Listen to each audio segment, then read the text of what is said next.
Good evening, everyone. My name is Harold Johnson, and I am the current president of the Ulster Grassland Society. A warm welcome to the Society's 63rd annual conference, which is themed Efficiency Driving a Lower Carbon Footprint. Tonight's event is the second of two evening's presentations, following on from Tuesday's webinar. This evening, there will again be two presentations, the first one by Professor Gary Lanigan, followed by Hugh Harbison. Each speaker will give a presentation lasting approximately 25 minutes, and at the end of each presentation, there will be an opportunity for the audience to ask questions. In order for our members to ask questions on Zoom, at the bottom of the screen, there's a question and answer bubble. Click onto it and the question box will appear on your screen. At the bottom of this box, type in your question and press the enter key, and a question will appear on the list. The questions will be fielded at the end of each presentation. Our first speaker this evening is Professor Gary Lanigan, and we're delighted to have Gary. He's a very busy man, so it's very good of him to join with us. Gary is a research officer with Teagasc, based at Johnstown Castle, County Wexford. He has carried out extensive research into carbon sequestration. He is involved in quantifying and drawing up mitigation strategies for gaseous emissions associated with agricultural practices. He will inform us of work ongoing on farms in the Republic of Ireland to reduce the carbon footprint. I'm now going to hand over to Gary. Thanks a lot, Harold. So I'll just share my screen here. Hold on. Stop that there for a second. Yeah. Here we go. Can you see my slide? Yeah, that's fine. Brilliant. Okay. Right. So what I'm going to talk about today is two things. I'm going to talk about reducing the carbon footprint, but I'm also going to give you a little bit of a cautionary tale as to where we are in down south and where we've come from and where we're going to really, and also I'm going to talk about ways that we can reduce emissions. So, the challenges that we face in the south of Ireland, I suppose, is pretty similar to yourselves. The emissions profile is fairly similar. The only thing that's probably slightly different is we have a slightly more ambitious reduction target. So under our National Climate Action and Low Carbon Act, Ireland has set itself the target to reduce total greenhouse gas emissions by 51% by 2030 relative to emissions as they were in 2018. And this poses a problem for agriculture in one of two ways. First of all, up to last year, agriculture comprised 34% of national greenhouse gas emissions, which is a little bit higher than Northern Ireland. But because of COVID, that value has in fact now risen to 37%. So at the moment, agriculture comprises 37% of all greenhouse gas emissions in the state. And the other issue that we have, again, slightly different to up north. In Northern Ireland, land use and land use change is more or less carbon neutral, okay? In down south, land use and land use change is a source of carbon. It's not a sink, okay? And that's due to two reasons. First of all, we've got over the last number of years, we've had a low rate of afforestation. Our forestry, a lot of which we planted between 1990 and 2000, is now getting to a harvestable age. So over the next 8 to 10 years, all of that forestry is going to be harvested. And we have a high amount of agriculture occurring on peat soils, somewhere between about 350 and 420,000 hectares of our grassland is on peat soils, and those soils are losing a lot of carbon.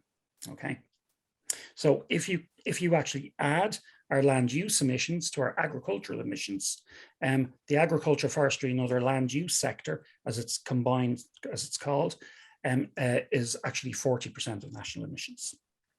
Okay, and we've another headwind that's facing into us, and again we'll be facing into livestock farmers across the UK, and that is that the global warming potential of methane is going to be increasing from 25 up to 28 times that of CO2, and that will be changing in the Irish inventories and in the UK inventories as of next year.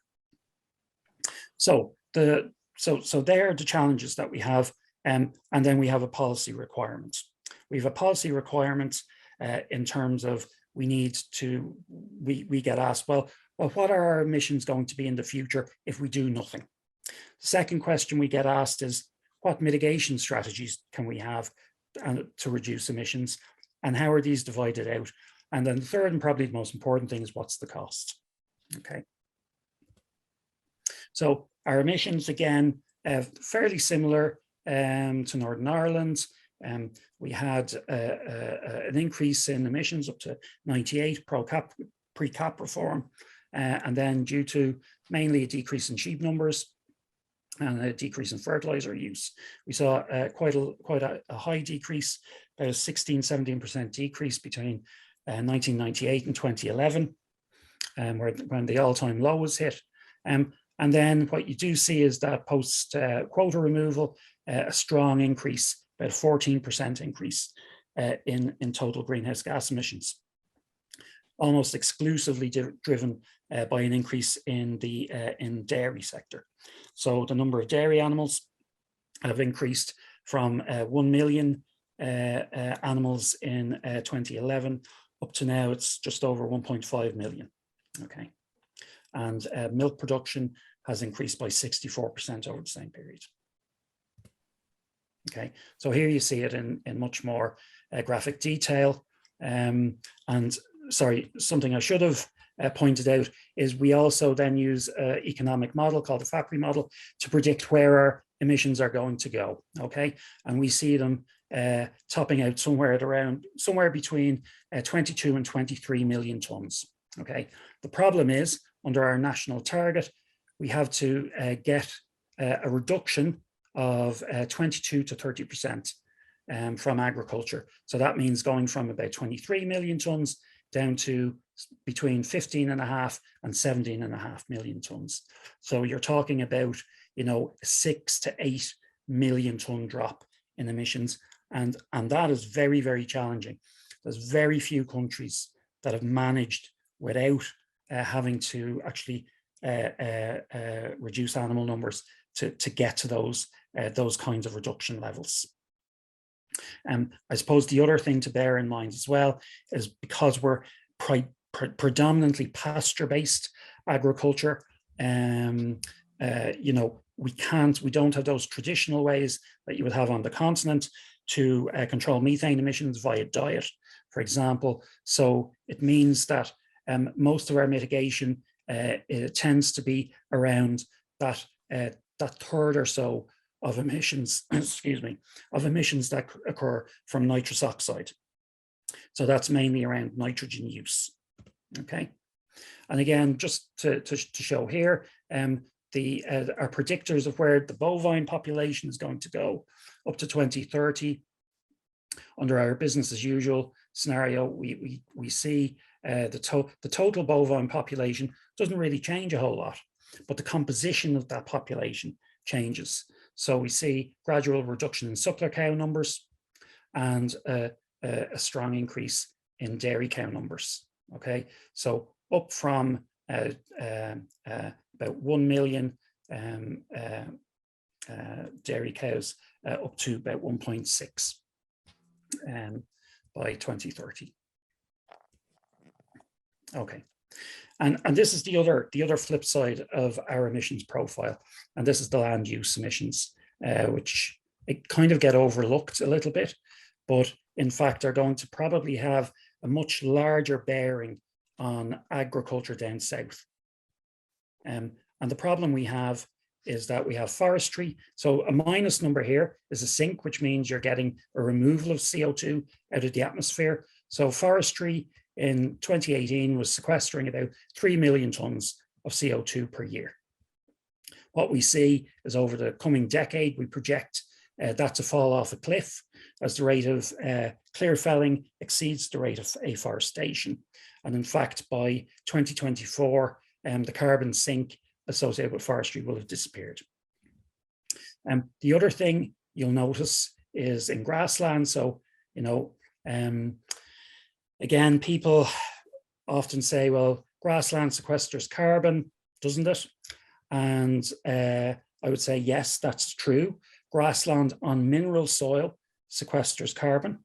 The problem is that we have also grassland on peat soil, and that is losing carbon. So you can see here our grasslands are a net source of 7 million tons of CO2 per annum. Okay, that's made up of 2 different sources. Okay, so there's 4 million hectares of grassland that's on mineral soil, and that's sequestering. According to the National Inventory, it's sequestering at about 0.5 ton of CO2 per hectare per year. So 0.5 ton times 4 million, 2 million tons it's sequestering per year. However, we have 350 to 400,000 hectares of grassland on peat soils, and they are emitting at 20 tons of CO2 per hectare per year, or the equivalent of 5 dairy cows per hectare. Okay, and that's emitting 9 million tons, just over about 9.3 million tons of CO2 per hectare per year. So 9.3 minus 2 gives you 7.3. Okay, and that's the issue that we have. And then we have cutaway peatlands that are also a strong source. So we have issues in that our land use emissions are increasing over time, yet we have a target, a national target, both an EU target here in the lighter color, and national targets to actually reduce substantially those land use emissions. Those land use emissions have to go from 10 million tons under a business as usual scenario down to about 2 to 3 million tons. So you're talking about a 7 to 8 million ton gap. That's a lot bigger than the 5 million ton gap from agriculture. So, and because most land use is agriculture, it will ultimately impinge on agriculture. So we have to pedal with both feet on this. Okay. And then the other question I get from farmers particularly is, what is my carbon footprint and what are my on-farm emissions? Sorry, just go back. How much carbon is my grassland sequestering? Is my tree sequestering? I always get asked that. And what measures can I employ to reduce these emissions, and how much will they cost? So here we have what's called our marginal abatement cost curve. We produced this about 4 years ago now. And you have 2 different colors here. So the blue color are what we call the efficiency measures. So these are the measures that will lower your carbon footprint. And then the other measures are what we call the absolute measures. They're the measures that will decrease your carbon footprint, but they will also decrease your total emissions. Okay. So up to about, I'd say 2 years ago, the Irish dairy and beef industry were particularly focused on reducing carbon footprint, and solely carbon footprint. And of course, the main drivers of reducing carbon footprint are beef maternal traits, improving beef live weight gain. Dairy EBI is a particularly large one. So sorry, just to pull back a little bit, the width of the bar is how much greenhouse gases are offset by a particular measure. If a bar is below the line, it's a cost saving to the farmer, and if it's above the line, it's a cost to the farmer. Okay, so improving the genetic merit of your beef herd and your dairy herd in general, over the lifetime of that animal will be a highly cost saving investment.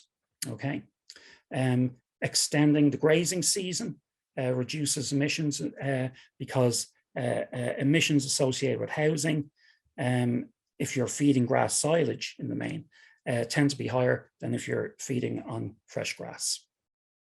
And of course, improving animal health will improve your carbon footprint because you will get more milk or more meat from healthier animals.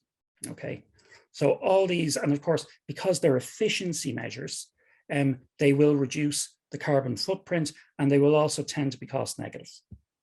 The problem with these measures is that in general, though, they won't decrease the total emissions from agriculture. And that's because if you can make agricultural production cheaper, or for the same price produce more milk, then what will you do? You will, of course, up production. The analogy I would make is switching from a petrol car to a diesel car. So there was a big move in the Republic of Ireland to get people to switch from petrol to diesel cars to reduce the carbon footprint associated with transport. But of course, what happened was that when people switched over to diesel cars, they bought bigger cars and they drove more. Okay, so in fact, even though the carbon footprint associated with transport went down, the total emissions associated with transport went up. So it's a classic thing we call the rebound effect. The measures that will reduce both carbon footprint and reduce total emissions are things like getting your liming right, because if you get your soil pH right, you don't have to apply as much fertilizer. For every pH unit that you move towards towards an alkaline side, you will save about 70 kilos of nitrogen per hectare. Putting legumes and clover or multi-species swords in the crop, again, they're not going to cost a whole lot of money, and they will reduce emissions.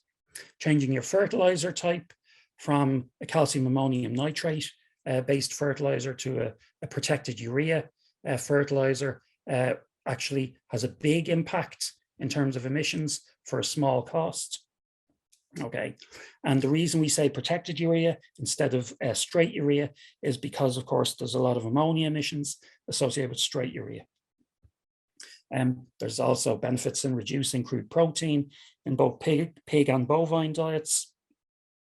There is also a small impact associated with sex semen. Drainage of mineral soils will reduce N2O, and low emission slurry spreading is a high cost from a greenhouse gas point of view and doesn't look like it reduces emissions a whole lot because the width of the bar isn't very big. But this is a case in point I want to get across to you. And that is that looking at things through the prism of greenhouse gases only will sometimes lead to you drawing wrong conclusions. So if I was looking just through the prism of greenhouse gas, I would say moving from splash plating to trailing shoe or trailing hose is A, very expensive, and B, doesn't reduce emissions a lot. Okay, but when we look at, no, sorry, I don't know if I have it in here. If we look at it, sorry, from an ammonia point of view, it's the single largest mitigation option we have for abating ammonia. It comprises, in fact, 40% of our total ammonia abatement, and it's one of the cheapest options we have. So for reducing greenhouse gas emissions, it looks expensive, but for reducing ammonia emissions, it's actually very cheap. Okay, so you've got to look at things not just with a greenhouse gas point of view. So again, this is just our fertilizer type. So again, fertilizer type for us is a big hitter. And what we see for ammonia, calcium ammonium nitrate is low, urea is high, urea with nitrification inhibitors is low for ammonia. But when you switch to nitrous oxide, this is reversed. The calcium ammonium nitrate goes really high and the urea goes really low. But the urea plus inhibitor stays low. So again, you've got to look at things with not just a greenhouse gas point of view, but also an ammonia and a nitrate leaching point of view. If we look at some of the new measures that we're looking at, so reducing finishing times by about 28 days, we think we'll probably shave another 100 to 200,000 tonnes off our emissions. We're looking at feed additives such as 3-NOP, and what we think is that our calculations, if we feed only during the housing period, and our housing periods tend to be lower than up north, it'll probably shave maybe about 300,000 tonnes off the inventory if we can get it into the diet, into the grazing diet. And we are doing a lot of trials with DSM on boluses, and we think it can probably reduce emissions by another 1 million tonnes. Low emission compound fertilizers, again, can contribute another 400,000 tonnes or so.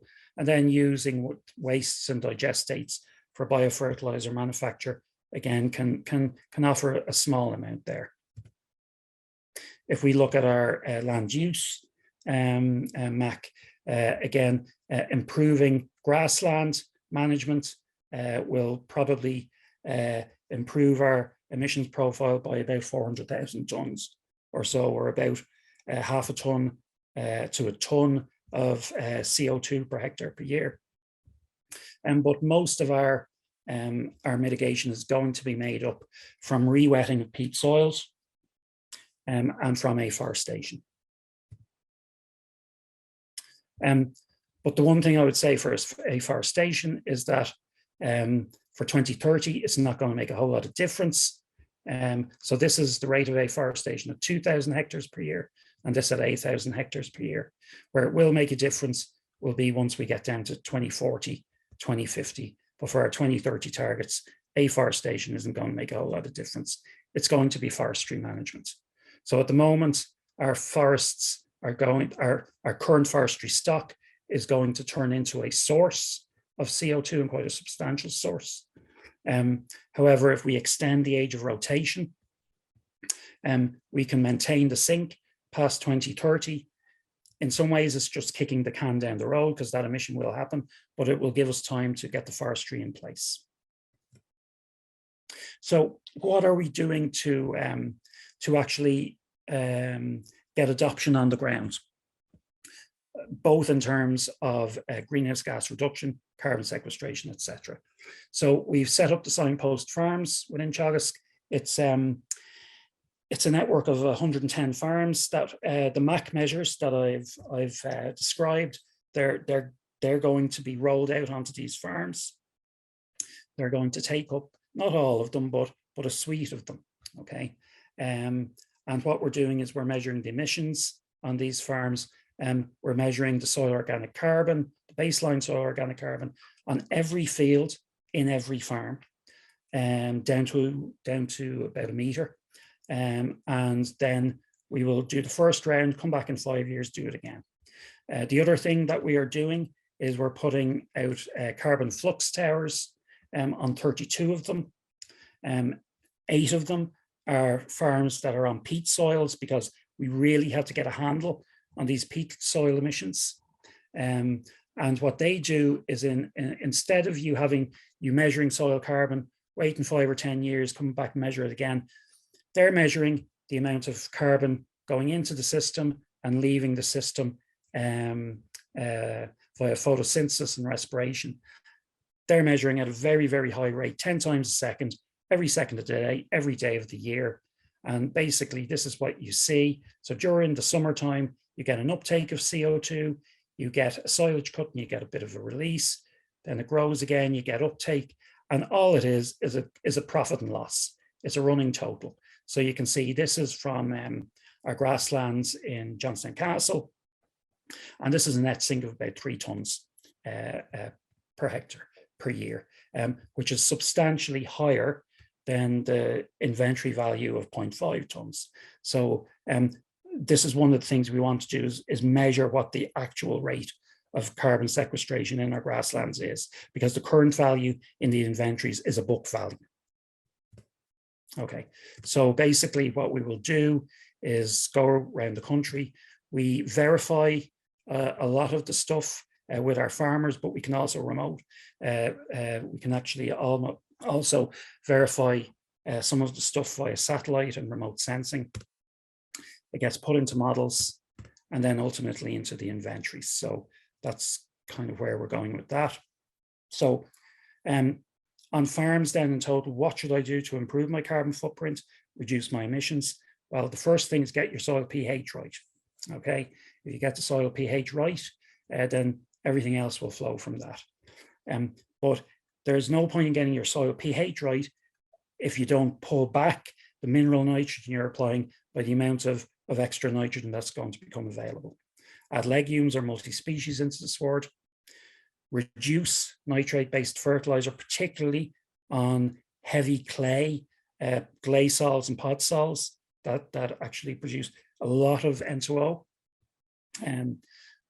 Plant some trees or allow your hedgerows to get wider and taller. So there's a significant difference in the amount of carbon sequestered between a hedgerow that's been very tightly cut and a hedgerow that's been allowed to grow out about 0.5 meter either side and up by about 1 meter or 2 meters. The difference of about 2 to 4 tons of carbon per kilometer of hedgerow. Down south, it's about re-wetting peat soils, and we have a plan to re-wet between 40 and 80,000 hectares of peat soils over the next 10 years. But what needs to become really for farmers to really engage, in my experience, is that the price of carbon and the price of emissions reduction needs to be commoditized. And the farmer needs to get the market value of that in order to incentivize change. So within the EU, for example, the Commission are putting in place plans at the moment for a carbon market for agriculture. Now, what this market will look like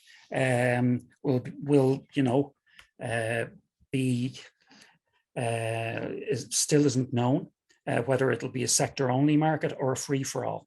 Okay, so the thing that I would fear is that it becomes a free for all.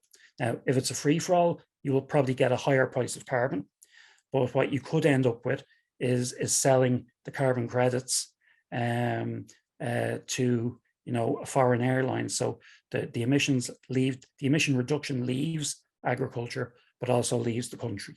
So how that carbon market is actually designed will take a deep amount of thinking. We also, though, before that carbon market comes on stream, we need to make sure our measurements, reporting and verification of emissions reduction or carbon sequestration is correct.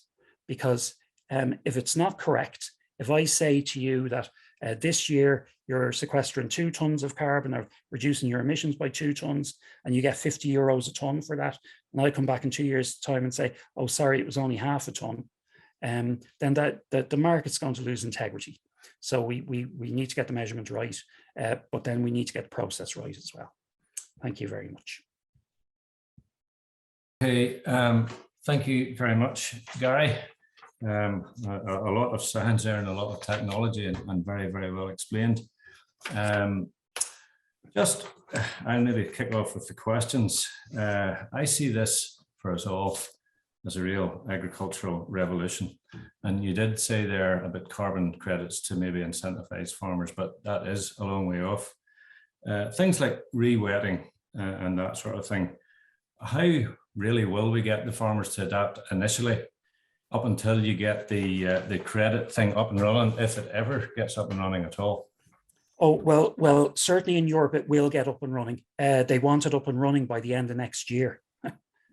Okay. And that's the bit that kind of frightens me a bit, is that they want to go so quickly before we actually have the measurements properly done. So there is no doubt that the market will occur within the next, I'd say, 24 months. So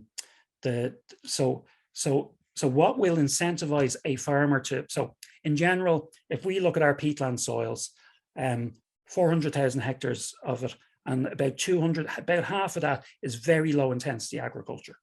Okay, only about 100,000 hectares would be what we would call under medium to high intensity agriculture. Not particularly productive land. A lot of it arterially drained in the 50s, 60s. So the drains probably, and a lot of it is stocked up anyway.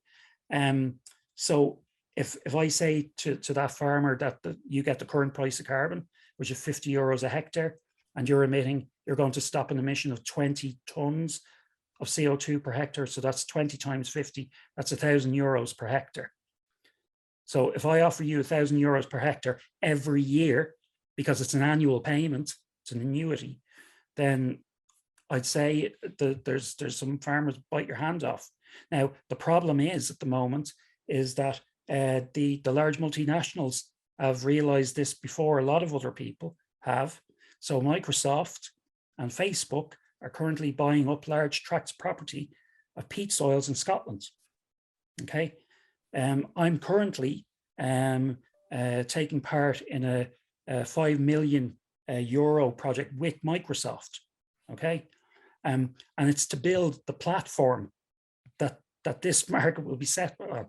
So not only are they buying up the land, but they want to set up the platform to sell the credits. Okay, thank you.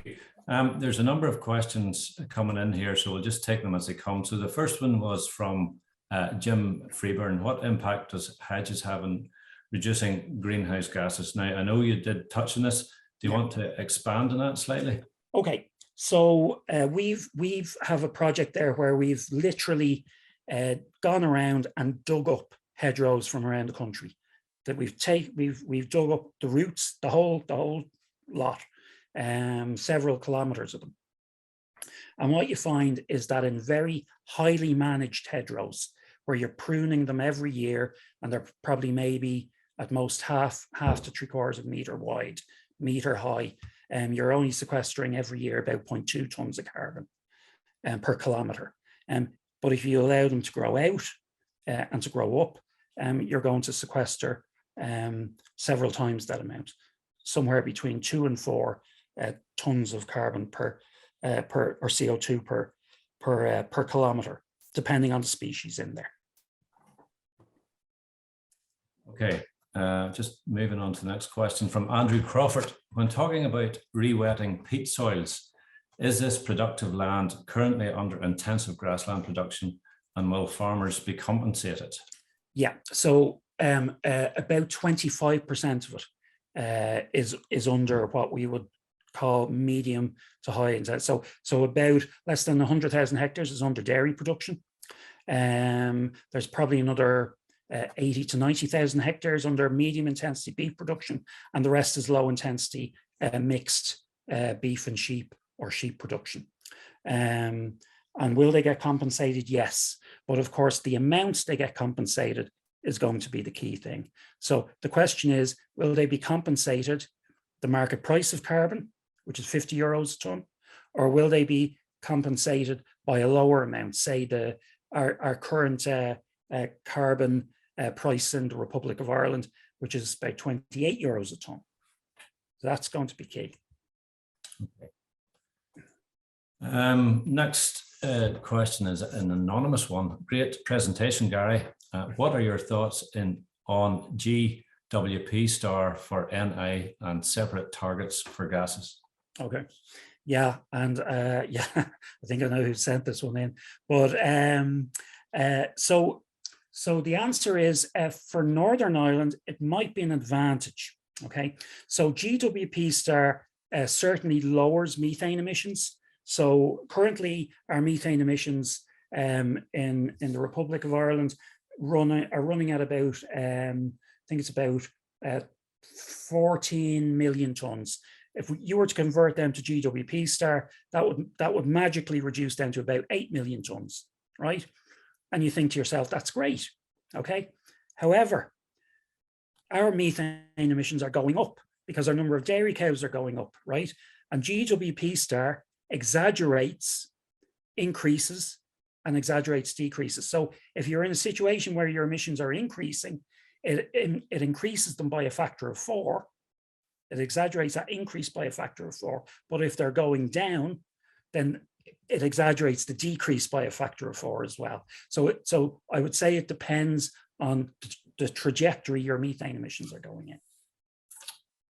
Okay, the problem I have here is I don't know if this is satisfying the people that are asking the questions, but I'll just keep moving on anyhow. Yeah. Okay, a question here, a very good question from William McElroy. I'm a beef finisher. Is it better to reduce my CO2 per kg of live weight gain, which will lead me to produce more on my farm through efficiencies and hence increase my total farm CO2, or just keep on at what I'm doing at 19.5 kgs CO2 per kg of live weight gain? And that is a great question, and a question that we have been grappling with for a number of years. So the answer is, it depends what agricultural policy in Northern Ireland is going to do. If agricultural policy in Northern Ireland is going to penalise you for increasing those absolute emissions, then I would say hold your absolute emissions steady. If they're not, then I would say reduce your carbon footprint. So it all depends on policy. Okay, thank you. Another one from anonymous attendee: total emissions versus footprints. Do we need to do both at farm enterprise level? Yeah. Ideally, you need to get both down. As I say, you need to pedal with both feet. You need to improve your carbon efficiency, and you need to reduce your absolute emissions. And the easiest way in a pastoral livestock-based system is to tackle nitrogen. And if you tackle nitrogen, you'll reduce greenhouse gases. In absolute terms, you'll improve your nitrogen use efficiency. With the cost of fertilizer at the moment, you'll save money, and you'll improve water quality and reduce ammonia emissions, which again I know is an issue north of the border. So I would say tackle nitrogen first. Okay, thank you. A question from Oriel Aubrey: are multi-enterprises beneficial in terms of farm footprint, or should some part of Ireland change their systems to have a better footprint? Sorry, are which systems? I didn't catch that. Are multi-enterprise? Multi-enterprise, yeah. In general, yeah, we're starting to say move towards diversification. Because diversification will insulate you against shocks. I suppose it depends on what the size of your farm is, and what soils you're on, and where you are in the country. But in general, we're saying diversify, because ultimately, if the climate is going to change, and also if there's going to be a changing policy environment, diversification will insulate you. Okay, thank you. And a question here from Neville Graham: how will carbon sequestered be verified so it can be traded? And that's what takes up about 95% of my time at the moment. So what we're doing, as I said, we're doing the soil carbon survey on the signpost farms. We also have a national soil carbon survey going on. I know up in Northern Ireland, you have exactly the same survey going on, where you're surveying for macro and micronutrients and soil carbon in, I think, every field in Northern Ireland. And there's also a Lidar survey, which we're not doing down south, and which we should be doing. So there's a Lidar survey of hedgerows and forestry going on in Northern Ireland, and that will offer the best way for verification. Okay. I'll maybe just finish off the questions here. You did talk about feed additives, yeah, to reduce gaseous emissions. Yeah. Are these going to be cost effective commercially? Yes, they might reduce emissions, but in terms of what they'll cost the farmer, where does that sit? Yeah, so what they're going to cost the farmer, we reckon, if you look at the macro curve, the most expensive thing on it was low emission slurry spreading at about €100 per ton of GHG abated, and I've costed it out. We don't really know the cost, but based on other inhibitors on the market, it's probably going to cost about €50 per ton of CO2 abated. So it will be a cost. It will be a real cost. The question will be, will there be policies put in place that will force you to either feed an inhibitor or destock? That down south, that is certainly could be the choice that's facing us. Now, at the moment, we've just finished the feed trials during housing on our beef and dairy animals, and we're finding a 30% decrease in methane emissions. And it's sustained, so it seems to be working very effectively. But you have to feed it nearly every hour to the animal. So you can, for example, feed it to the animal when it goes into the milking parlor, and because then you're just feeding it twice a day. That won't work. So we're currently doing grazing trials both on our beef farms and on our dairy farms in Moore Park and Grange, and where we're introducing a bolus into the animal. And what we're seeing there in the grazing situation is having about a 15% reduction. So the reduction is halved, but again, it's sustained over most of the pasture, of time out on pasture. So it is looking promising. Will it cost? Yes. Okay, Gary, thank you very much. That was very interesting and very informative, and the number of questions that come through here showed that there's great interest in this subject, and I think you answered them all very well and very fully. And I don't know if you can see on your screen, but there's a comment from John Gilliland, who thanks you very much. Really informative as usual, and I think that sums it up for all of us. So thank you. That's great. And nice that John is listening. Yes. Right, thank you. We'll move on now to our next speaker, and that is Hugh Harbison. Hugh studied agriculture at Newcastle University and worked in Australia and England before coming home to the family farm in ARCZero. Farming in partnership with his father, he runs a dairy farm of 180 cows and on his 100-hectare farm. He's involved with the ARCZero project, a partnership between industry, government and academia that is carrying out research to investigate practical ways to measure, manage and reduce carbon emissions from dairy, beef and sheep farming. Hugh is also an AgResearch grass-check pilot farmer and is part of the Beacon Farm Network. At this stage, I'm now going to hand over to Hugh. Thank you, Hugh. Well, first of all, thank you very much for the opportunity to come here and speak to you. It's a huge honour. I've been coming to the Ulster Grassland Society talks, both the conference and on farm meetings for a few years, and I've always taken something from them. So I hope you can take something from my talk today. So I just want to give you a brief rundown on what we're at on our home farm here. As Harry said, we're just a small family partnership farming in ARCZero with my mum and dad and my wife Sarah. We're farming just slightly over 100 hectares of land. Kind of 2/3 of that's owned and 1/3 of it's rented. And on that land, we're milking in around 180 autumn calving cows. The cows are a crossbred cow between like a Scandinavian red Jersey and back to the black and white, or as my good farming neighbours call them, the herd of mongrels. But the mongrels seem to do us well on this farm. We're kind of getting in around that 8,500 litres per cow from 2.5 tonne of feed. And you can see our 6-week in-calf rate this year is kind of around that 73%. And our empty rate last year was in around the 12% empty after 12 weeks.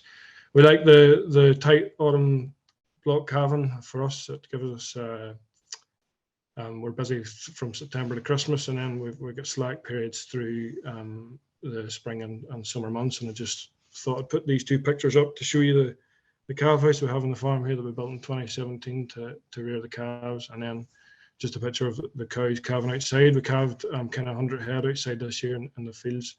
It was nice and easy to manage, apart from trying to gather the calves up to bring them inside. So I just wanted to give you a picture of our farm. You know, we're a dairy farm at our core, and I hope we always will be. And the reason why I joined ARCZero was I'm fed up with farmers getting bashed for polluting the atmosphere, and I was always cautious that there was a story to tell, and that's why I got involved in our core. That is that we are a dairy farm, and I hope we continue to produce milk on this farm.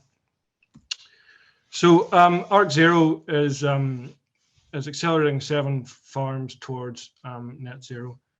It's delivering positive change by empowering farmers with their gross emissions, gross sequestration, net carbon position, soil fertility, soil nutrient, pesticide runoff risk maps. It's a partnership between AFBI, the Scottish Agricultural Colleges for their use of their agriculture calculator, AgriSearch, Devonish, and Queen's University in Belfast.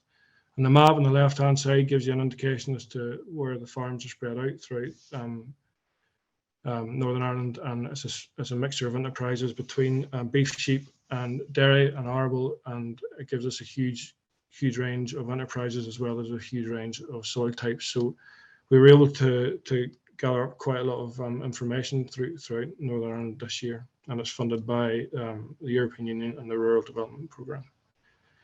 So if you can't measure, you can't manage, which we all hear all the time by delivering net zero. And we're focusing on credible, verifiable measurements of improved farming practices by calculating our annual greenhouse gas emissions from the farm and our gross annual carbon sequestration from our trees and hedges. And we're delivering a net annual greenhouse gas emissions for the whole farm business.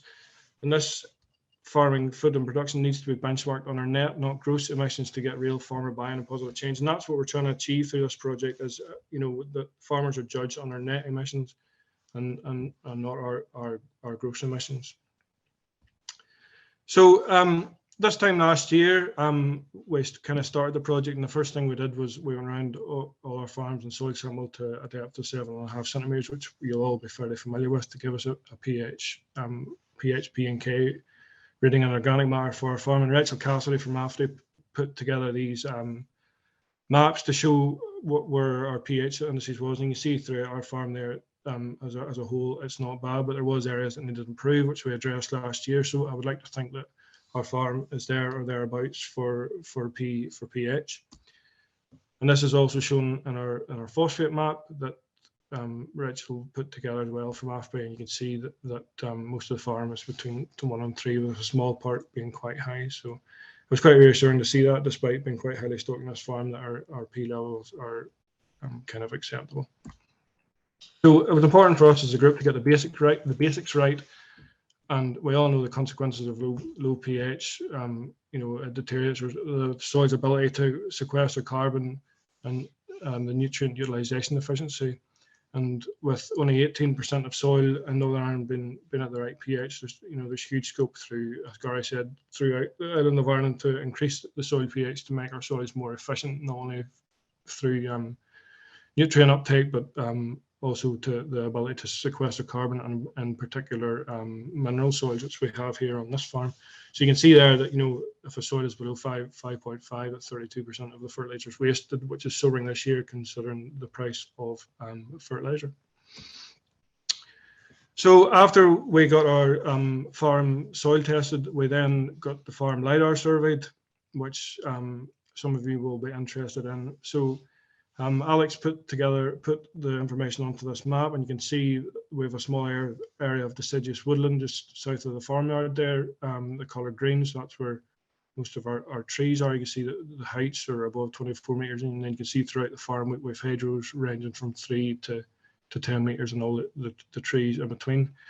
It was interesting to see the 3D imaging of the trees on the left-hand side as well.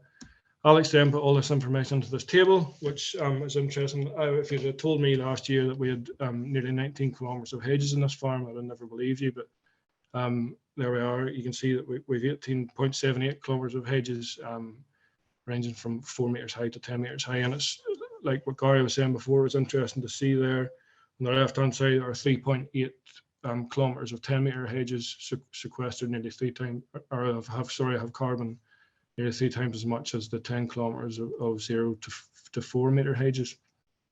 You can also see our 4.62 hectares of deciduous woodland there have have 545 tons of carbon to give a total above ground and below ground biomass of 537 tons of carbon.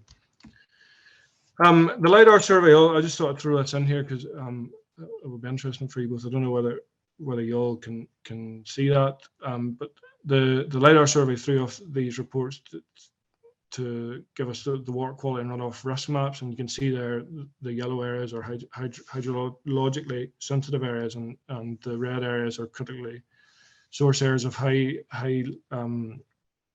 risk areas. So, and I just thought I'd bring into this area here. So the area within the red circle that I've circled there is basically a paddock on our field on our farm, about 7 acres, and there's a huge potential there for nutrient runoff. So we took this information last year from the Lidar survey and planted this field into multi-species swards to try and reduce our emissions and hopefully increase the carbon stocks within the field. And I just thought I'd throw this in. The field was established at the end of August, and that's a picture of it on the left on the 11th of September and the 25th of September. And then it was grazed on the 6th of October, and the field is actually, I personally think it's looking quite well, but my father maintains it looks like a field of weeds with the plantain and chicory through it. But hopefully going forward, if the field can grow the same amount of dry matter as the perennial ryegrass counterparts and can sequester a bit of carbon as well and reduce the amount of nitrogen used to do that, then hopefully it's a win-win for us. So that's just us using the information that we gained from the Lidar survey to try and mitigate a bit of emissions, really. So after we've done the Lidar survey and we got the soil analysed, we used the Scottish Agricultural College's AgriCult report to work out the amount of greenhouse gases emitted from our farm. And this is an enterprise-led, so if you had more organ enterprise in the farm as dairy, so we've only 2 columns, but if you had beef and sheep, there will obviously be more columns along that sheet. So you can see at the bottom there in the red circle that our farm emits 600,000 kilograms of CO2 equivalent. We then looked at the methane emitted from the farm, so we worked out the amount of cows and the cow weight, which we'll come on to in a wee minute or two. And the cows emitted 925,000 kilograms of CO2 equivalent through methane. And then we added in the nitrous oxide to give us a figure for that. So the total kilograms of CO2 emitted from our farming operation was 2 million. Sorry, slightly over 2 million kilograms of CO2 equivalent. And that the reason why we went with AgriCult was it allowed us to put in the soil sequestration figure of 525,000 and the amount of carbon sequestered from our forestry of 23,000 kilograms. So that gave us a net figure of 1.4 million. So it was a 27% reduction when measured on net emissions and not gross emissions. It's also worth bearing in mind that AgriCult only use a tier 1 sequestered figure, which is modified to include benefit of organic manures, and we need, as an industry, we need to get a better assessment of on-farm carbon stocks to make sequestration more accurate. So hopefully in a couple of years' time, we'll be able to use more accurate figures from tier 2 or tier 3 figures from these islands or even locally here to get a better indication of the carbon stocks within our soil and trees. So once AgriCult took all the information, they give you opportunity level, areas of opportunity where you can improve your greenhouse gas emissions. And unfortunately for us, a lot of the low-hanging fruit we're already doing. But there are a couple of things that we are looking at through AgriCult to try and improve on. And one of those was reducing the cow weight down to 500 kilos. And this is something personally I've been trying to achieve with our crossbreeding and our cows, is to try and bring the cow size down. And that stems from having a New Zealand dairy farmer on the farm about 6 years ago. We were walking over our farm in a really wet spell in August, and I was complaining about how wet our farm was, and he looked me straight in the eye and he said, well, why on earth are your cows so big? As we were standing looking at a big 750 kilo freezing cow. And to be honest, I've taken that criticism on board from then to try and bring our cow size down, and we are consciously trying to do that. So that was the beauty about AgriCalc. We could do a few what if scenarios. You know, and one of the what if scenarios here was, well, what happens if we reduce our cow size down to 500 kilos? What effect does that have on our carbon emissions? And you can see there we loaded in a few scenarios into that, and you can see that our total CO2 emissions from farming was reduced by 10%, which is quite considerable when you consider dropping the live weight of the cow down. And being a hard-nosed dairy farmer, I was conscious that this needed to stack up financially and for it to work. So we loaded a few scenarios in to make sure that it did stack up financially. And you can see there we put in a fairly liberal price of 30p a litre and fat and protein bonuses. And actually our margin for concentrate increased by over 15,000. It will probably increase more if our milk processors pay correctly for fat and protein, but we'll not go down that milk avenue, or we'll not go down that avenue just now, I don't think. The next what if scenario we looked at through AgriCalc was particularly sobering this year, was if we reduced our nitrogen usage on the farm by 30% or 60%. This is something we are going to have to look at on this farm because our clover content is pretty poor, and something we're going to have to improve on to try and reduce our nitrogen loading on this farm. And you can see there that if you reduce your nitrogen by 30%, it reduces your total emissions by 3% and 6% respectively. And if you take into consideration the price of today's fertilizer, is a saving on nearly £8,000 and £15,000. So it's definitely something that we're going to try and consider on this farm, is trying to reduce our nitrogen usage. So we've done the Lidar survey, we've tested our P's and our K's and our pHs and our organic matter. The next thing we needed to do was a measure of carbon stocks on farm more accurately, and to explore whether we can find which land use and which land management decisions leave the most carbon and which leaves the least amount of carbon. So all ARCZero farms are categorized based on the following 6 questions using the 2 hectare land parcels created in previous soil sampling in February of last year. So it was split up into organic matter status, 0 to 10%, 10 to 20%, 20 to 30%, and 30% and greater. The land use, grass, arable and woodland, and whether organic manures were applied. And in our case on this farm, it was soy and farmyard manure. And in the case of grassland, is it permanent, rotational grass, or is it grazed, or both? In the case of woodland, is it deciduous or conifers? And in our case, all we have on this farm is deciduous woodland. So RPS were challenged to come out and do the soil sampling, and they took GPS samples so we could come back in later years and take the samples from the same place.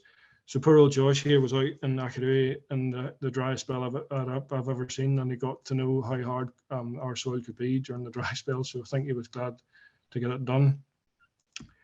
And you can see the measurement of the soil texture classification across the whole farm. So most of our farm is clay loam or salty clay, and there's little variation between the soil texture, but there is a huge variation between the soil carbon on this farm. You can see here that grazing across the 11 land categories, grazing appears to leave more carbon than cutting and grazing alone. And there's obviously some of the soils have quite high carbon and will they be net emitters of greenhouse gases.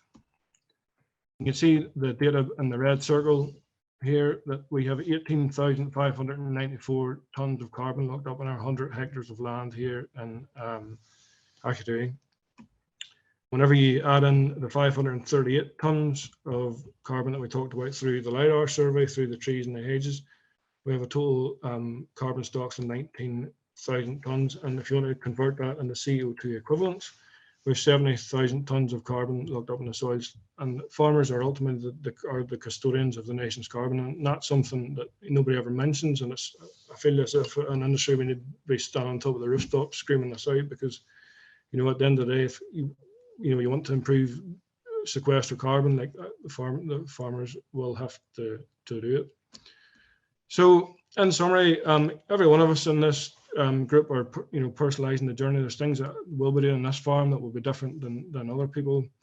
And we're creating a baseline for carbon stocks and sequestration. So that's what we've done last year. We've created our baseline. We know where we are, how much we have, what we're going to try and change.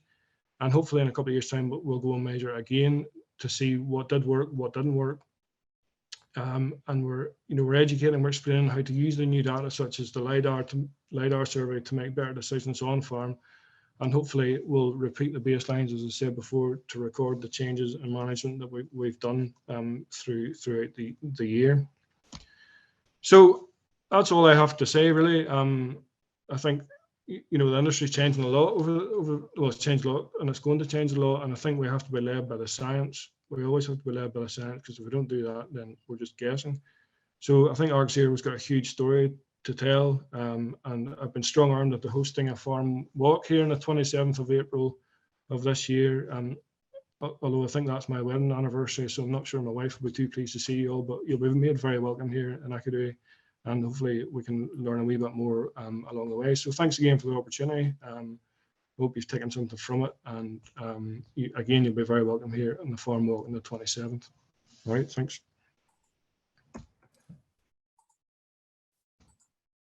Thank you, Hugh. A very good explanation of what goes on in ARCZero. And I have to say, some fantastic figures coming from your farm there. A good system, as I already knew, and very well explained. There's a few questions coming through here. And if I could start with a question from Jim Freeburn, and he is asking, of all the measuring systems used, which has been the most useful? Probably the Lidar Survey, I think, threw off quite a few interesting things, really. It was done with leaf on the trees and obviously leaf off the trees, and it's just surprising the amount of information you get from that. So yeah, I would probably say that, I would say. Okay, there's not really questions, but just comments.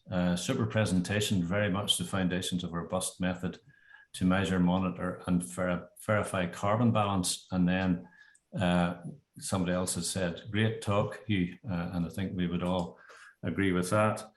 But something else that you have said several times throughout your talk, and that is standing up for the farmer. And I think all of us farmers would agree with that, and are very glad to hear you say that. You also said that you hope to be milking cows in that farm for a very long time. I take it, through all this climate change, and you're at the forefront of it there, you would be confident that that would always be the case, Hugh, that we do have a future farming and farming at a scale that we now know, and will not have to face some of the reductions that we're hearing about in the press. Good question, Harry. Thanks for that. Look, that's why I got involved with ARCZero, because I'm pretty confident that we've got a story to tell here. I think we know where our emissions are coming from now, and we'll have to try and definitely reduce them. And I think as an industry, I think we will have an opportunity to get to net zero. Whether we will do in this farm or not, I don't know, but there's huge opportunities there to try and improve the carbon emissions on this farm. And I think over the next 5 years, we are definitely going to try and do it. So, I don't think farmers should be scared of this journey. We should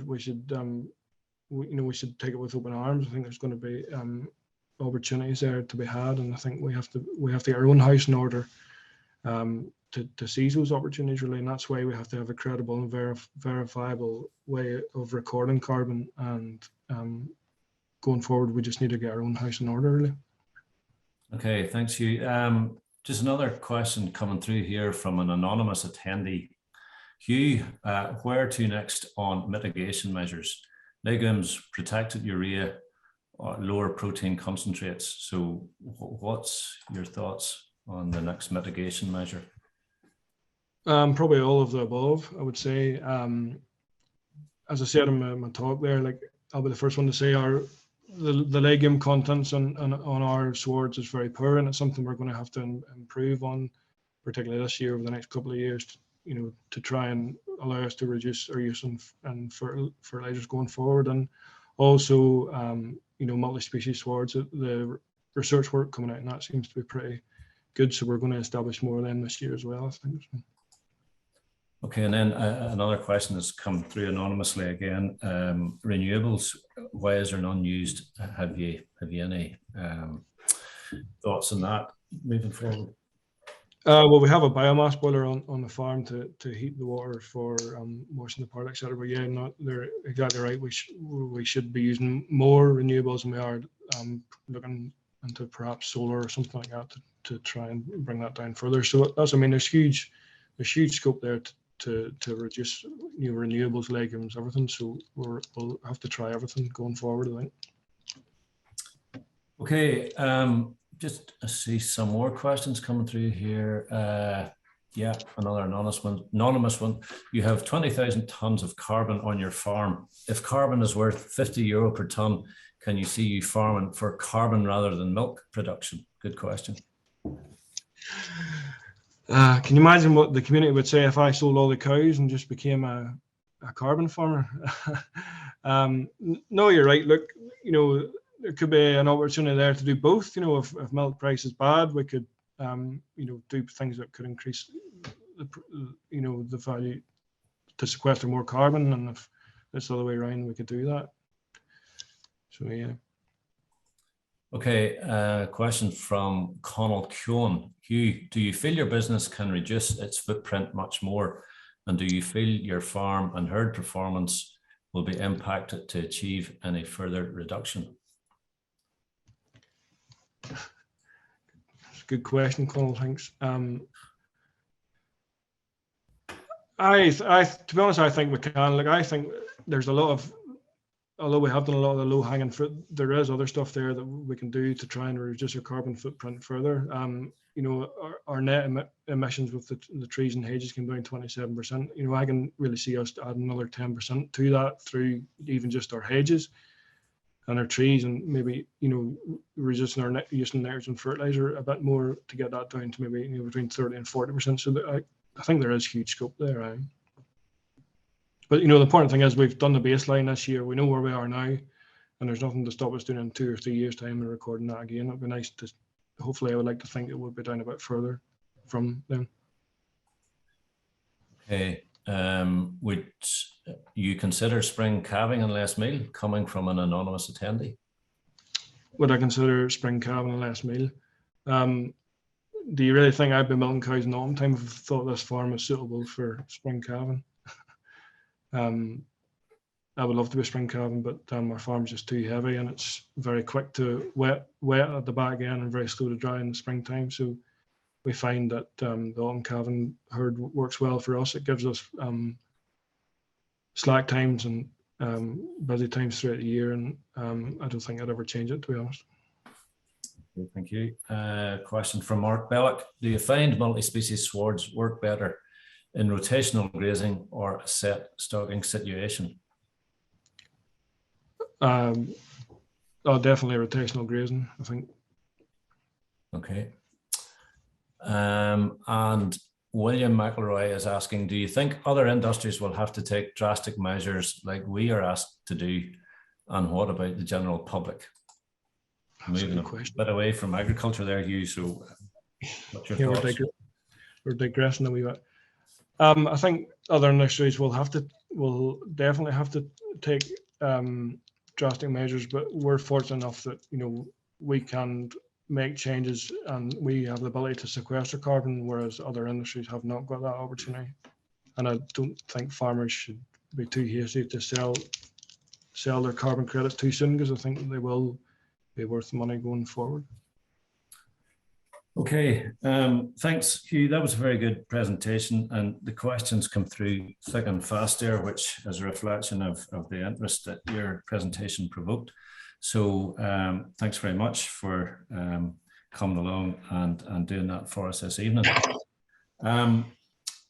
Could I move on now to the Grassland Farmer of the Year? And after a gap last year, whenever the competition wasn't run, thankfully, we were able to get it up and running again this year. Debbie, our competition secretary, is going to give a presentation of our findings this year So Debbie, I'm going to hand over to you. Brilliant, thanks Harold. And just kind of check, can you see that slideshow up on the screen? Yes, we can. Brilliant. Okay, great. Thanks very much. Right. Good evening, everybody. So I've got the really nice task tonight of announcing our winners in the Grassland Farmer of the Year competition. And I just at the outset like to start off by thanking our sponsor, Danske Bank. They have been involved with us now in the competition for a number of years and are absolutely crucial for this whole competition happening. So really delighted to have them aboard again this year and sponsoring the competition. So I suppose just looking back, if we can move on to the next slide, hopefully just looking back on the 2021 grass season. And again, I suppose what we're seeing over the last number of years is volatility in grass is really becoming the norm. The graph on the right hand side is just taken from Grass Check, and it shows the red line is our grass growth curve for 2021. The grey line is the 10-year average, and the green line is 2020. And what we've seen this year again is quite extreme conditions. We had poor late spring growth, mainly due to temperatures being down quite low in April and in early May, and we had quite a lot of rain, 161% of our average in May. So that did help hold back growth, but once it got going and towards it going, we recorded very high growth rates of over 100 kilograms of dry matter per hectare per day in sort of late May and down in sort of late May and into June as well. But then we did get hit by summer drought, particularly in the west of the province. So we had in the east of the province. So we had temperatures about 1 degree higher than what we'd expect for June and July, and we only had about half the rainfall that we have at that time. So you can see there's been a period of about 45 days where growth is considerably below the average, and that had a significant knock-on impact on farms in the east of the province in particular. And we were down to about a total growth last year of about 10.8 tonne of dry matter per hectare per year. And looking at this and these graphs that come every year, I suppose what we're seeing is, as I said, that volatility. And so the challenge of managing grass and dealing with those different growth rates that we see throughout the season is becoming increasingly harder. And I suppose that makes the winners of tonight's competition showing their skills off all the more. So just to give you a bit of background of the Grassland Farmer of the Year competition. So the competition is set up with the overall aim of identifying excellence in the management and utilisation of grassland and forages as part of a sustainable farm business. And that's the remit that's set out by the broader British Grassland Society Grassland Farmer of the Year competition. So the judging for the competition takes place in 2 rounds. The first round was carried out in autumn 2021, and it was great to get back on farm and visit farms and see farms in the flesh this year. And at that first stage of judging, there's over 50 assessments that are looked at, things like sward composition, grazing management, nutrient management and silage production, and then farm performance and even the environment are all taken into consideration at that first round of judging. I'd just like to say thanks to Norbury Royal and Jim Freeburn, who were our first round judges and really went through each of the farms in a lot of detail, provided a really comprehensive view of those farms that applied for that first round. From that first round, we have 7 farms that were shortlisted and made it through to round 2. And they were judged in winter 2022 with Harold Johnson and Ian McCluggage being the main judges in that second round of judging. And so then the winner of that then goes on to compete in the British Grassland Society Grassland Farmer of the Year competition. And actually, just on that British Grassland Society Farmer of the Year competition, I'd just like to highlight our winners, our UGS Grassland Farmer of the Year winners from 2021, which is the Johnson family. And you'll all know Harold and be very familiar with Harold and the family there, but at Ballybollen Farm. But the farm and Harold and the boys, Jack and Mark, went through and made it through to the top 3 finalists in the British Grassland Society Grassland Farmer of the Year competition. That was competing against the finalists of all the local and regional grassland societies from across the UK. So they did really well to get into the top 3 positions. They were visited by the judges in September, and I know the judges had a really good visit there. So congratulations to them for making it into the top 3 farms in that competition.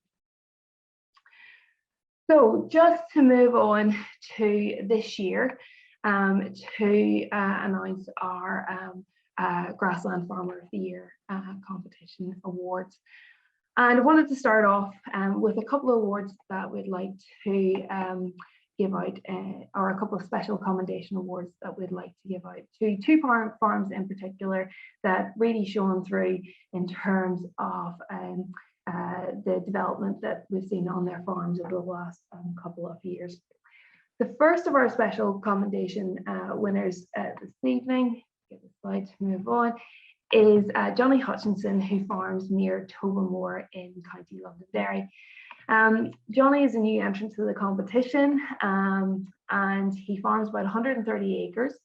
He runs a 100 pedigree Jersey cow herd, which is achieving about 6,800 litres of milk per cow, at 5.1% fat and 3.74% protein, so exceptional quality there.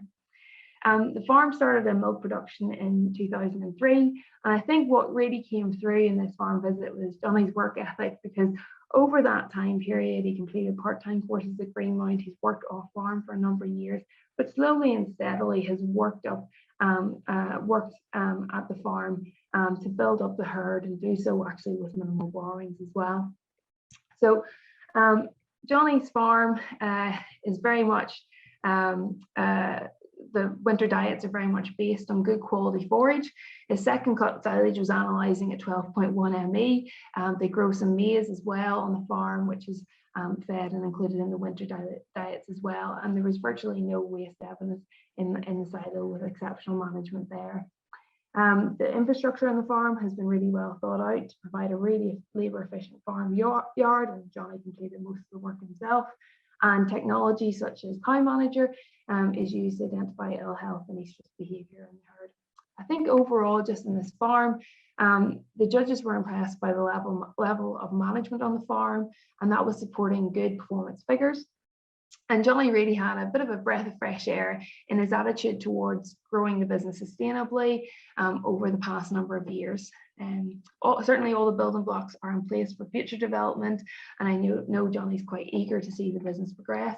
And given his immense work ethic and commitment, there's no doubt that will happen. And there's a lot more to come from this farm. So judges would just like to commend Johnny on the great progress he's made in the past few years, and look forward to seeing him in the competition in the future. Moving on then to our second special commendation, which this year goes to Dale Orr.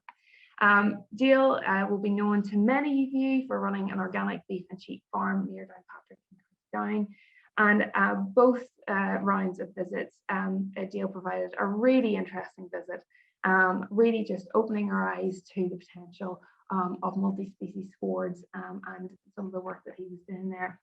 He's been a real pioneer in that area of multi-species swords, and the farm plays host to about 90 acres of herbal lays, 30 acres of red clover silage, and then he's got obviously white clover and perennial ryegrass longer term lays in the rest of the farm. For an organic farm, weeds were virtually non-existent, and in the past year, the multi-species swords had achieved a production of 11 tonne of dry matter per hectare, with the older grass swords yielding 8 tonne of dry matter per hectare. I think that's performance to rival many a conventional farm, especially in a year when the farm has been so heavily affected by drought, as we'd seen earlier in the year in around June, July time. The farm itself as well very much is using those rotationally grazed multi-species swords to provide good animal performance. By implementing them, he's reduced lamb age at slaughter to by 26 days and facilitating a 12% higher daily live weight gain compared to his standard perennial ryegrass clover swords. Animal performance is monitored regularly in the clin flock, and live weights are recorded at 4, 8, 12 and 14 weeks. And the data is then used to select breeding ewes for the following year. So very much data-based approach to farming. Deal really exhibited, I think, to us on the visit, a really clear drive to create a farm business which not only delivers on food production, but also offers a range of ecosystem services. And given the debate that we've had tonight and the debate at the minute in terms of ecosystem services and where farms fit into that, I think he's starting to answer some really interesting questions there and showing how some techniques like multi-species hoard can be put in practice. So I think the judges would just like to commend Dale on his passion and his innovative approach in this area. He's done a great job of relaying his findings to other farmers in that area around multi-species hoards, and I definitely encourage anybody to go and pay him a visit. It's certainly very interesting. So to move on then to our top 3 finalists. And this year we had 3 farms where we had a really long debate actually amongst the judges as to who was the top grassland farmer of the year award. All 3 farms showed exceptional livestock and grassland management skills. There was great attention to detail in every aspect of the business, and all farms showed a real eagerness to implement new technology and innovation to allow their business to progress. So with 3 really top quality farms, but unfortunately you could only have 1 winner. So the first of our runners up then, the first runner up that we had this year was Gordon Mitchell from Banbridge in County Down. Gordon farms in partnership with his wife Linda, and they run an 80 cow autumn calving Holstein herd near Banbridge. They farm about 170 acres and have a really keen focus on maximising use of the farm's resources by ensuring really good management across the soil, the sward, and the animals. The farm it was really nice to see, because the farm over the past 5 years had set a goal in terms of where it wanted to be, in terms of improving technical efficiency and really creating a business which was based on good forage production, which is capable of buffering that increasing volatility that we've seen in input costs in the last number of years. That really shows through then in its figures, because between 2016 and 2021, the farm increased milk yields from just over 6,400 litres per cow to about 8,200 litres per cow. And at the same time, increased milk from forage from about 2,800 litres per cow up to 3,400 litres per cow. And also increased milk, fat and protein at the same time. The farm has an exceptional calving interval at 366 days, and they're really focusing on producing animals with a high lifespan, but have the capacity to handle a grass-based diet and the vagaries of a grazing system in Northern Ireland. Silage quality across the farm was excellent, with a 3 to 4 cut system in place, and all cuts were well in excess of 11 ME. Gordon's spent a considerable amount of effort improving soil structure and nutrition, using biochemical products to build worm counts and biological activity in the soil. And a large proportion of bids have been received in the past 5 years. And last year, the farm yielded an impressive 13.4 tonne of dry matter per hectare. Good grassland measurement was in place, and that data was being used to make decisions. And there was a great network of tracks and grazing infrastructure to really maximise that rotational grazing system. We were really impressed as well by young stock facilities on the farm. The animals were in great health when we visited them. All colostrum was checked with a Brix refractometer. Animals and calves were weighed regularly and put on an accelerated feeding program. And that shows through then the performance in terms of live weight gains, with 2020 born heifers achieving live weight gains of 0.85 kilos per head per day, and the 2021 weaned animals sitting in around 0.96 kilograms per head per day. So I think just in overall sort of summary, judges would really like to commend Gordon on an example of a really well managed family farm with real attention to detail to get a high standard of animal care and performance across the farm. It was really great to see a very eager next generation coming through, who were being well versed in the importance of recording and using data to improve aspects of the farm management. So hats off to Chris and Jonathan as well for taking on roles in terms of grass measurement and making grazing decisions and weighing young stock as well. So really good to see. So very much congratulations to Gordon and the whole family. So our second runner-up then this year goes to the farm of John Milligan, who farms in Castlewell in County Down. John, again, known to many of you, a really great member of the society, and he runs 180-acre beef and sheep farm. And really what is a challenging conditions, he's about 650 feet above sea level near Slieve Crib. And certainly when we visited, the wind was blowing a gale and the rain was battering into the side of the shed. So certainly given us a real experience of what it's like to farm there day to day. The farm hosts a herd of about 60 spring calving, Limousins and Matol suckler cows with 28-inch calf heifers. They're reared to calve on about 24 months. And then there's some dairy bred calves, which are reared through as well, some of which this year have been purchased through the blade farming system. There's also a 450 head sheep flock, some of which are brought in as swale deal animals as well. The herd itself, or the farm itself, I think really what stood out for this farm were the exceptional physical and financial performance of the farm enterprise. The average stocking density was 2.4 cattle equivalents per hectare, which demonstrated what's really possible when considered grass and when there's good grassland and good enterprise management there. AgriNet results show an average yield of grass of 13 tonnes of dry matter per hectare during 2021 and a first cut grass silage production of 11.7 MB. So really exceptional figures on what is a difficult farm with challenging land quality.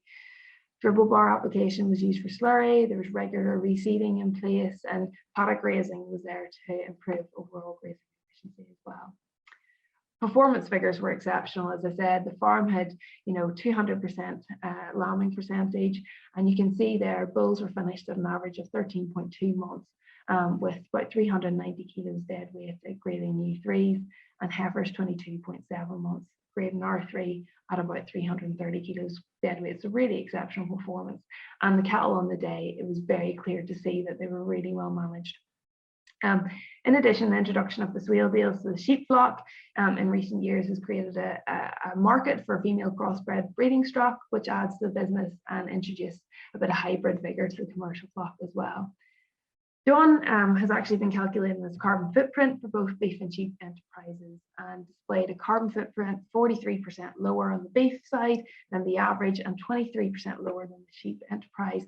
And that's really been, I think, a good reflection of how efficiently John has really managed that business. But I think in summary, judges were just really impressed by both John's focus on using all of the farm resources to their maximum potential. Certainly every inch of land was used to make sure it was performing to the optimum level, and even the buildings themselves it was all thought about very strategically as to how animals could make best use of the buildings at certain times of the year. And John, it was very clear, was constantly striving to improve every element of the business and everything that he could control with inside the farm gate to maximize income, and a really good lesson for us all.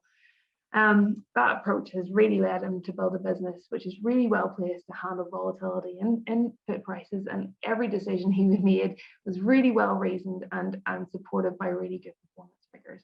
So an absolute delight of a visit, a really impressive farm, and congratulations to John on becoming a runner-up in the awards this year. So then just to finally move on to our final award of the evening, which is the UGS Grassland Farmer of the Year. As I mentioned, it was very tight between our three finalists, our three top farms, and selecting the overall winner was very difficult. But it is with real delight that I announce this year's winner as being Claire Beckett from Donaghcloney in County Down. Claire farms in partnership with her father, and they run 150 cow Holstein herd and farm 200 acres. The herd averages about 10,300 litres per cow, a 4.3% fat and 3.4% protein, with an overall milk from forage of just shy of 3,000 kilos per cow per year. The herd has an average lactation of 4.2 lactations per cow, so well above the industry average, and is close to their target lifetime daily yield of 20 kilograms per cow. What was very clear right from the get-go was recording is used in all aspects of the farm. And that's been really key for Clare and something that Clare's implemented to the farm. And over the past number of years, using that improved recording or improving that recording and then using that data to manage animal diets, to manage paddock performance, in her words, has added somewhere in the region of about 1,500 to 2,000 litres per cow to animal productivity. So really shows the value of using information and using data. Now, on a farm, I suppose, a high-yielding farm such as that, it's very easy to say, actually, well, to forget about grazing. But grass did play a very important part in the farm business. And I know the first round judges noted the excellent sward condition that was there. In 2021, grass measurements, which is recorded through Pasture-Based Ireland, shows a grazing platform production of 16 tonne of dry matter per hectare per year. And to maximise use of grass in the diet, cows were auto-drafted after each milking to keep high-yielding cows inside, but for to also run daytime grazing groups and full-time grazing groups, depending on cow production, to really maximise the use of grass in the diet of later lactation cows and those lower performance animals. Clare was regularly testing grass for dry matter content and quality, and that allowed her to adjust allocations of grass, and she was using an app to do that on a daily basis. Swards were also pre-mown at times to maintain quality. Regular reseeding was undertaken using the top varieties from the recommended list. And as you can see from the graph or the photo on the right, she's installed AstroTurf onto the cow tracks as well to help improve access to some of the paddocks. Clare, really interestingly as well, was focusing on improving nitrogen efficiency on the farm through reducing protein and dairy cow diets, and using her expertise gained over the years with Try, she's managed to bring to modify animal diets to leave her with an overall nitrogen efficiency of 33.8% in the milking herd, which is exceptional figures. Cows are grouped into low and high yielding groups and fed to yield in parlour, but really what came through quite often was her attention to detail in recording intakes and milk yields, and closely monitoring and adjusting rations to make sure animal performance was maximised.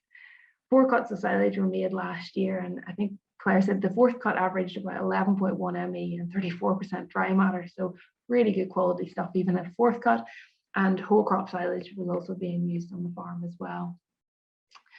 I know the farm as well has also been focusing a little bit, focusing quite heavily in the last year on fertility. And a lot of those recent improvements in fertility are being attributed to Clare implementing a full decab diet for dry cows. So grass silage has been grown specifically for dry cows, with those feeds receiving very little slurry at the end of the year. And then Clare is measuring urine pH weekly in the dry cows and adjusting mychloride in the ration accordingly. All colostrum is tested and values are averaging over 25% for the current year. All that attention to detail has allowed her to bring a calving interval down to 373 days. And in 2021, 75% of those animals calved during September and October. That's up from 56% in the previous year. So really the attention to detail and the measurement that she is putting in place, and those actions that she's putting in place to manage dry cows is really coming through in fertility and in improving the performance of the overall herd. So I think in general, overall, judges were really impressed by the attention to detail across all aspects of the farm business. It's clear that measurement and using data is a key component of the day-to-day activity. But what that did was provide us with a really excellent example of how science and innovation could be used to reach a new level of management.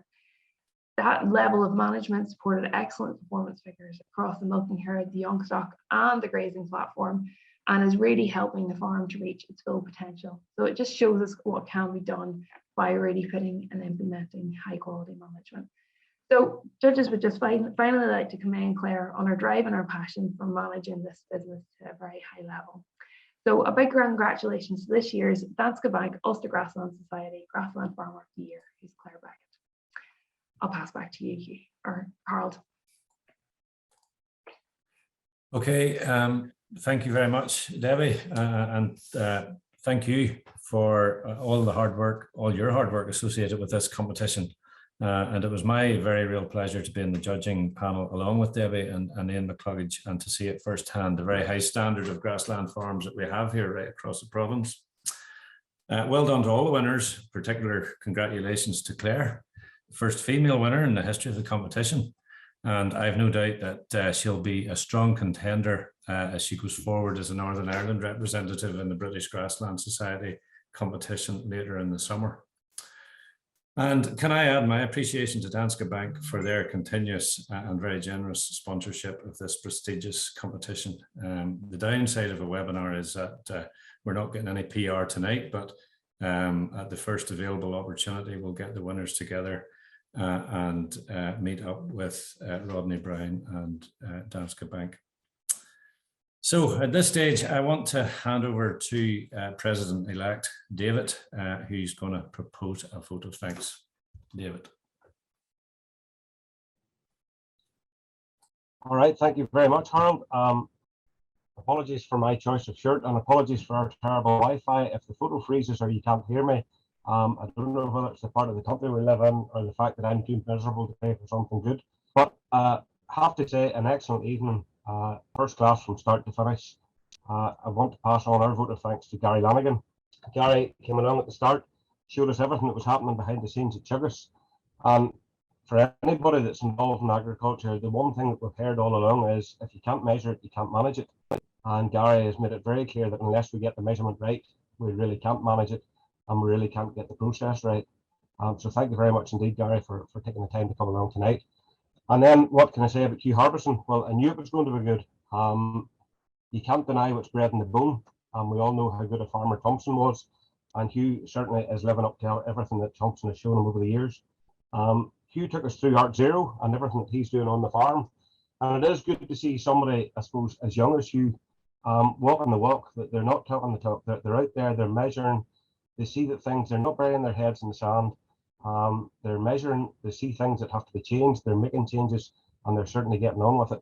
He is a very brave man, I have to admit, because he did say, and this is recorded, Hugh, so my check wouldn't have been in the post, so I'm going to let your wife see it, but he did say at one stage, you were hosting a farm walk on the 27th of April, and you think that's your wedding anniversary.